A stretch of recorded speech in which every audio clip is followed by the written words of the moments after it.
Alright, let's take a trip way back in time before Teslas, before Mustangs, before roads even had speed limits. Imagine a world lit by candlelight, where horse-drawn carriages were the only way to get around. Now picture a guy named Carl Benz tinkering late into the night in his little workshop in Germany, somewhere in the late 1800s. Here's where it gets good. Benz wasn't just a fan of bicycles, he saw something more.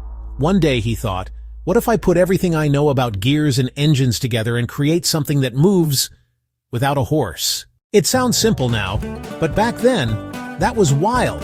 Almost like saying, what if I tried to build a spaceship out of spare parts in my garage? So, with a lot of trial error and some wild German determination, Benz built a three-wheeled, gasoline-powered carriage. It didn't look like much. In fact, most people thought it was a joke when they first saw it. No roof, no doors, just three skinny wheels and an engine that sounded like a coffee grinder. But here's the twist. On a quiet morning in 1885, Carl rolled his invention out onto the street, the world's first automobile. It was called the Benz Patent Motorwagen. This thing could do about 16 kilometers per hour, and that was fast for a world used to trotting horses. But get this, nobody would have cared if it just sat in his garage. The real hero of this story? Bertha Benz, Carl's wife. She wasn't content with watching her husband's invention gather dust.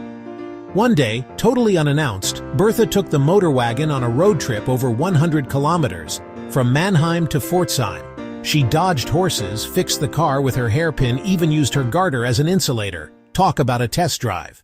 That trip wasn't just a family adventure. It was the world's first long-distance car journey people watched in awe. Some were scared, others were inspired, but suddenly everyone realized this thing could actually change the world. Soon, inventors everywhere started building on Benz's big idea. They added steering wheels, seats, better brakes.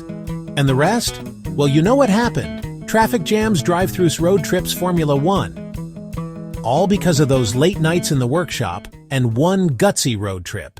So next time you hop in a car, remember it all started with a wild idea, a bit of stubbornness, and a late-night drive into the unknown.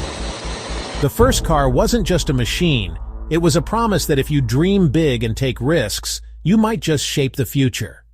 Thanks for joining me on this ride through history. See you on the road.